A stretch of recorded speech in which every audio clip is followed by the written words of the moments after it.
karakter Abi yang harus abang tiru. Abi itu pekerja keras. Dia itu nggak pernah males. Kalau abang lihat Abi tiduran, pasti itu karena Abi udah capek banget, ya kan? Abang lihat kan, Abi kalau tidur malam jam berapa? Jam 1. Nah, kadang-kadang paling cepat mungkin jam 10. Ngelihat Abi tidur jam 8, pasti karena sakit. Kalau Abi nggak sakit, paling cepat Abi tidur jam 10. Kadang-kadang jam 11. Terus ngelihat Abi gegoleran di rumah tuh pasti abang jarang banget kan? Karena memang buat Abi tuh.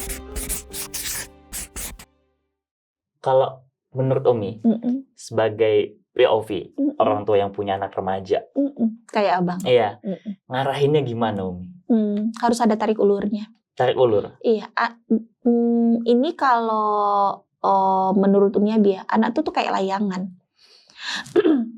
Dia itu, yang namanya layang itu kan dia terbangnya tinggi. Gimana dia bisa tetap bertahan di langit, di udara?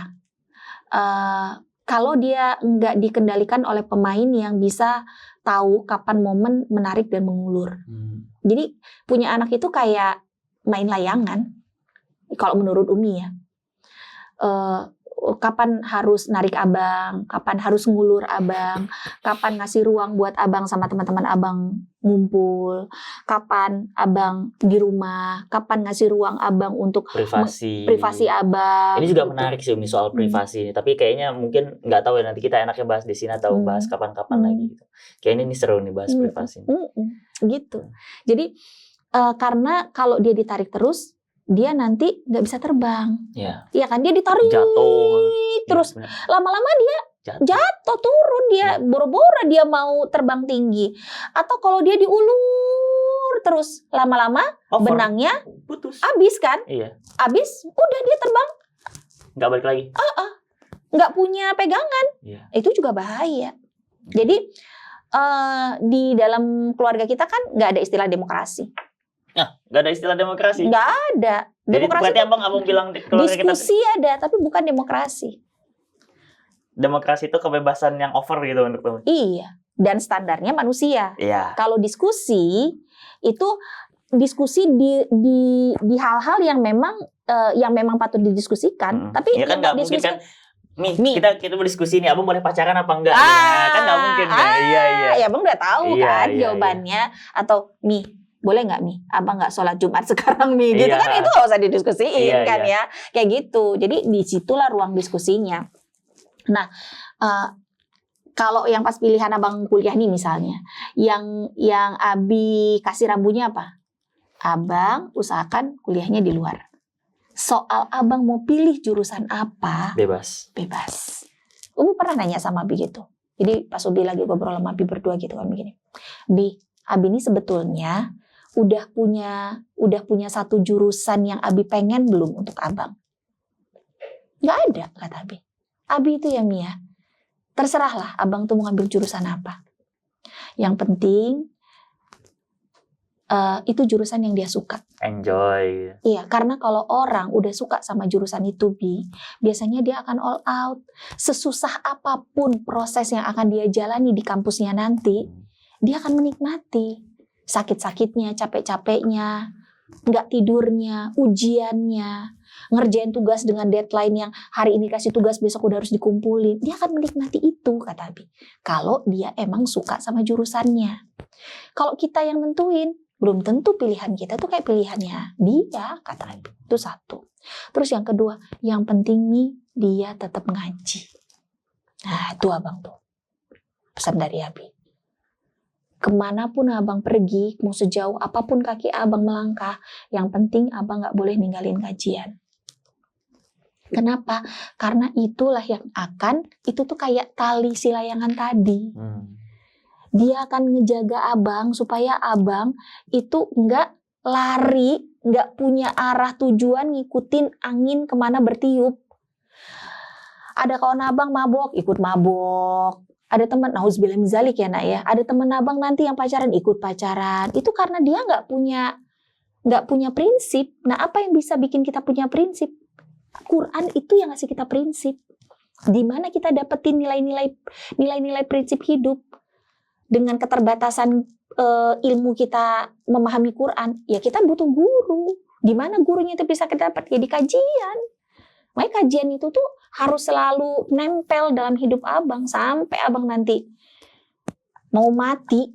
Tuh baru tuh selesai tuh abang ngaji tuh di situ tuh. Ini ngaji tuh nggak akan pernah beres. Itu yang kedua kata Abi.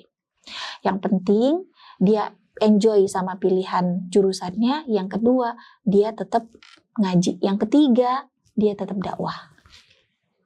Jangan sampai jurusan yang dia pilih, kesibukan dia di kampus, bikin dia jadi kehilangan DNA keluarga ini. Apa itu? Keluarga dakwah. Ngisi kajian, sharing, berbagi ilmu. Itu terjadi DNA keluarga kita kan. Dan itu sering banget kan Abi bilang sama kita. Itu yang nggak boleh hilang. Nah, terus Umi bilang sama Abi, ya udah kalau gitu di Indonesia pun banyaknya kampus yang bisa dia kayak gitu sesuai passionnya. Dia tetap ngaji, dia tetap dakwah. Ya Indonesia lagi masih bisa kontrol. Boleh gitu. ya kalau gitu dia kuliahnya di dalam ya, kata Umi. Kita ini udah produk dalam. Kalau anak kita kuliahnya di dalam lagi, ya berarti nggak ada perkembangan. Tidak lebih baik daripada kita. Padahal bukannya jadi orang tua itu harusnya mencetak anak dengan kualitas yang jauh lebih daripada orang tuanya. Termasuk portofolio akademik gitu. Iya. Ya kayak Akung sama Uti aja. Akung tamat SMA. Uti nggak tamat SMP. Tapi anak-anaknya semuanya sarjana. Itu baru benar. Abi, kakek sarjana. Nenek tamat SMA. Jadi lebih daripada nenek. Walaupun setara sama kakek. Tapi itu udah sosolah. Tuh. Jadi kata Abi, masa orang tua kita berjuang mati-matian supaya anaknya kuliah, kita nggak berjuang mati-matian juga buat anak kita kuliah. Tuh. Jadi Bang, ini ya karakter Abi yang menurut Umi nih ya, itu pantas untuk Abang tiru. Abi tuh dia punya visi yang besar.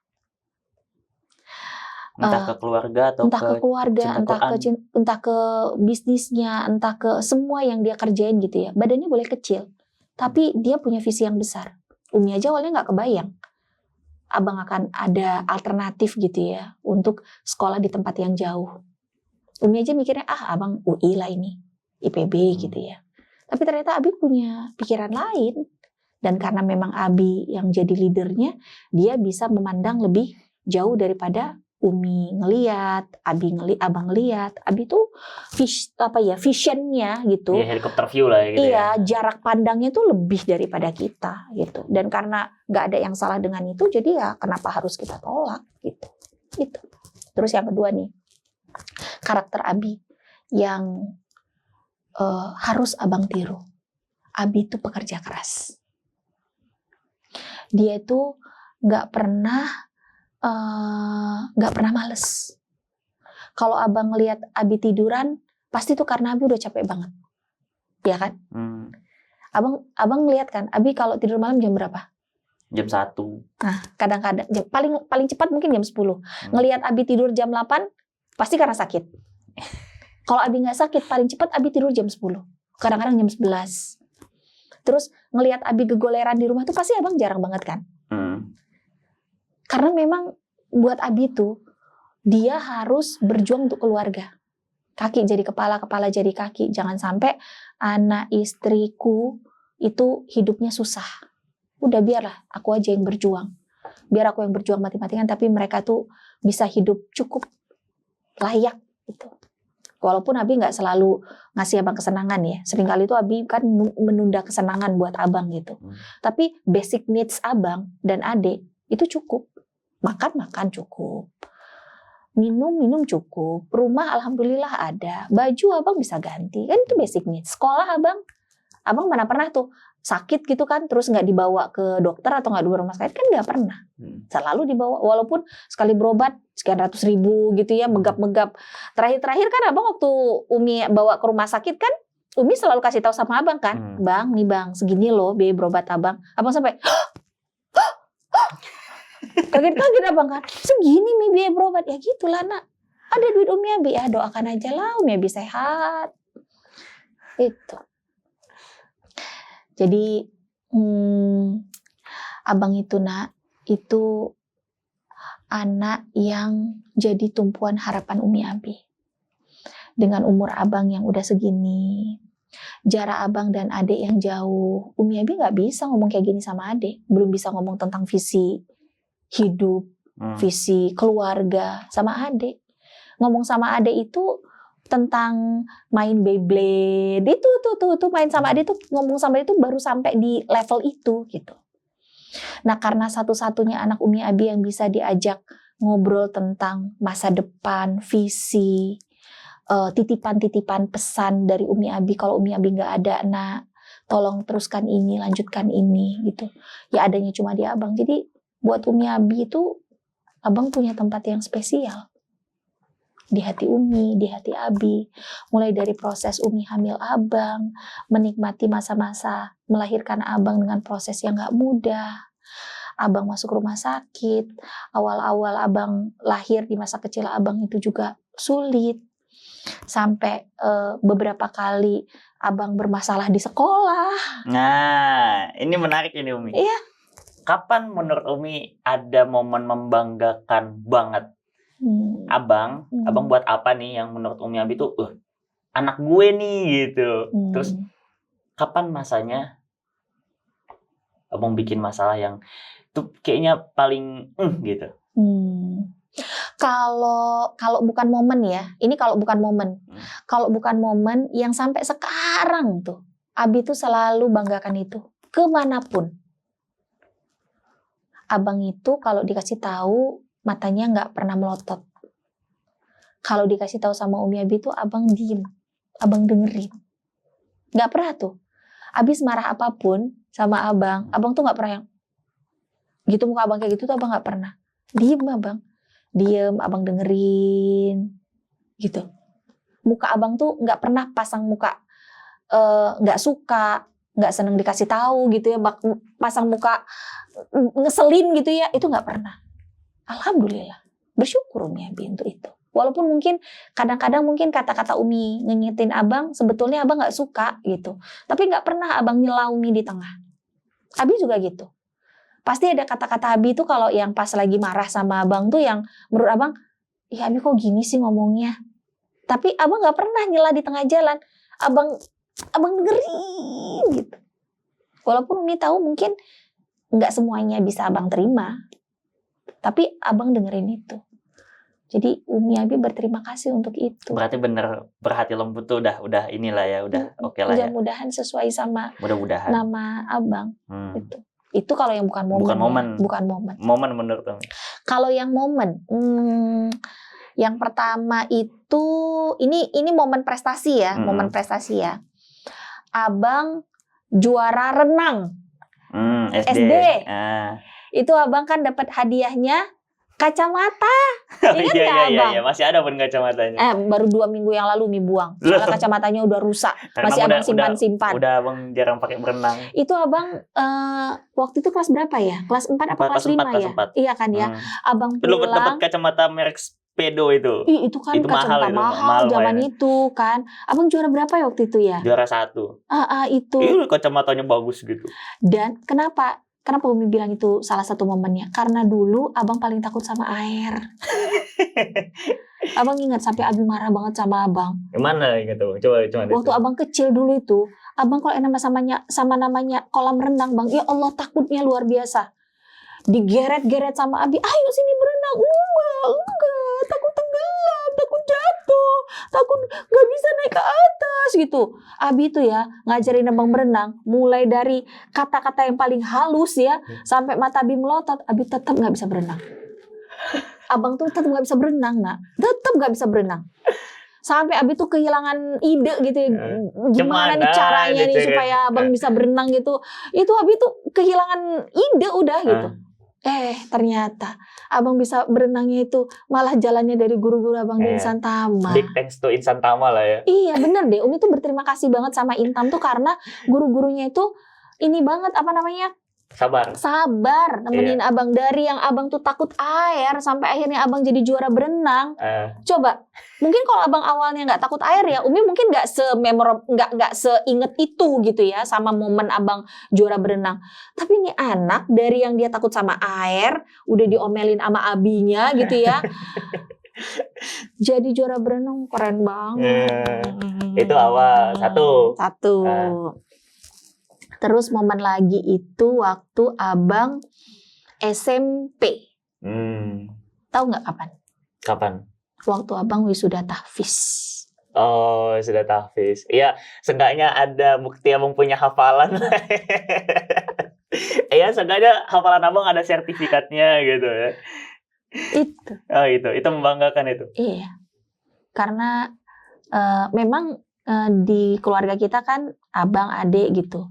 Nggak Umi Abi paksain untuk hafal 30 juz. Tapi minimal adalah untuk hafalan.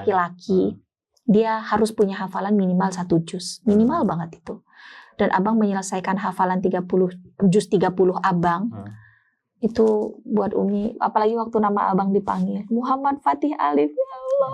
Padahal cuma 1 juznya. Tapi itu udah bikin bangga. Jadi kebayang ya, orang tua yang anaknya tuh hafalnya 30 juz. Ya, 15, 17. Mungkin 15 juz, Iya. mungkin 17 juz. Itu Umi bisa ngebayangin rasa orang tuanya. Umi aja yang anak Umi waktu itu sudah tahfiznya 1 juz aja, Umi udah ya, wah anak aku gitu.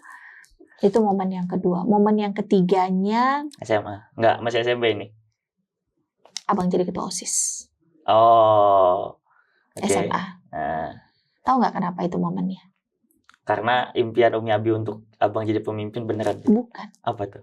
Karena sebelumnya abang malah pengen keluar dari sekolah itu. Gimana coba? Ya, jadi kayak ngulang lagi momen abang SD yang tadinya abang takut sama air, terus abang jadi juara berenang. Iya. Emang bener sejarah itu berulang ya? Iya, terus yang tadinya abang mau keluar dari sekolah itu berarti kan abang udah benci banget. Iya, abang udah benci banget gitu kan. Udah mumet gitu. Aku nggak mau banget sekolah di sini jarang gitu. Masuk sekolah. Gitu. Abang sampai udah dipanggil kepala sekolah, udah dipanggil guru BP, Umi Abi udah dipanggil ke sekolah. Coba, udah segala macem udah dilewati supaya memuluskan langkah abang untuk keluar sekolah. Terus gimana? Tiba-tiba ceritanya kelas 2 abang jadi ketua OSIS. Jangankan abang, Umi Abi aja bingung. Abang pun bingung. Itulah, kok bisa kon-kon abang milih abang? Padahal orang tuh pun tahu abang tuh udah nggak betah sekolah di situ. Iya. Tahu abang jarang masuk sekolah gitu. Nah, jadi ketua OSIS pula. Gimana Umi Abi nggak bangga? Coba. Jadi kalau anak yang dari awalnya dia udah berprestasi, dia betah di sekolah, dia jadi ketua OSIS, menurut Umi Abi itu biasa, iya gitu, biasa aja. Tapi kalau anak yang tadinya dia udah pengen keluar dari sekolah itu, terus tiba-tiba dia jadi pemimpin dari berapa ratus? 300. 10, 11, 12 kan? Iya. 300 ikhwan akhwat murid SMA di sekolah itu. Itu kan luar biasa. Dan itu abang gitu. Abang bisa membalikkan skor abang, nak. Dari yang tadinya abang minus, abang jadi plus. Umi Abi itu bangga banget sama abang. Abang, apa ya? Abang itu menolak kemustahilan. Achieving the impossible. Iya. Dan itu tuh salah satu karakter Abi. Jadi abang tuh mungkin gak sadar, tapi karakter Abi tuh mungkin sedikit gitu ya. Tapi masih itu udah sedikit ketanam, itu udah ketanam di abang gitu. Abang dari nggak bisa berenang, abang jadi jago berenang. Abang menolak kemustahilan. Abang dari pengen keluar dari sekolah, tiba-tiba abang jadi ketua OSISnya, itu menolak kemustahilan. Terus abang menikmati proses abang jadi ketua OSIS, walaupun abang pernah ada di masa yang, ya Allah Umi kok susah banget jadi ketua OSIS. Enggak sampai nangis. Enggak sampai nangis. Lebay. Ntar penontonnya apa ini? Ternyata ketua OSIS aku ternyata selemah itu. Bahaya nih, framingnya bisa kemana-mana nanti. Tapi kan waktu awal-awal abang jadi ketua OSIS kan abang sempat cerita sama Umi kan, ya Allah Umi susah banget sih nyatuin nih orang-orang ya, si kubu kanan kubu kiri. Beda soalnya sama SMP kan. Ya kan, itu kan. Itu 3 momen. 3 momen itu. Jadi abang punya gelar dari negara nih nggak? Tapi, abang tanya dong, apa Mi momen yang Umi waktu itu yang Gitu. Tanya dong. Yang Abang tahu kapan? kapan? Ini soal prestasi lagi ya. Tapi Iya. walaupun buat Umi Abi ini sebetulnya nggak gimana-gimana Iya. gitu ya. Tapi itu buat Umi ya. Itu akhirnya jadi kayak, aduh, ternyata aku belum cukup baik. Ternyata aku belum cukup baik jadi ibu. Nah, pas kapan itu, Umi? Waktu abang SD, kelas, Umi lupa kelas 3 atau kelas 4 gitu ya. Umi Abi ngambil rapot abang. Terus di situ Umi buka rapot abang. Umi lihat nilai-nilai abang, nilai matematika abang, itu satu-satunya nilai yang ditulisnya pakai pensil. Masih ada pun itu sampai sekarang kan? Sekarang masih ada. Semua mata pulpen. pelajaran yang lain itu ditulisnya pakai pulpen. Cuma si matematika ini yang ditulisnya pakai pensil. Berarti dia spesial. Karena waktu itu abang dapat nilai 60. Bukan. Seingat Umi 50 ya? Padahal ibunya guru matematika, ya kan? Itu pas Abi ngelihat itu tuh Abi bilang gini, gimana ini mamanya ini? Walaupun mungkin Abi bercanda ya. Iya, ya. Abi mau bercanda kayak gitu. Tapi omongan Abi bercanda waktu itu tuh kena di Umi sih. Kena di Umi. Umi kayak gitu. Iya. Aku ini bisa matematika, nggak jago sih, tapi bisa gitu. Aku bisa ngajarin anak orang lain matematika, tapi kenapa anakku sendiri dapat nilainya segini? Di sepanjang rapor SD abang, itu satu-satunya semester dan satu-satunya nilai yang ditulis pakai pensil. Iya. Satu itu. Mau lagi? Apa lagi? Yang kedua. Apa lagi? Waktu abang SMA.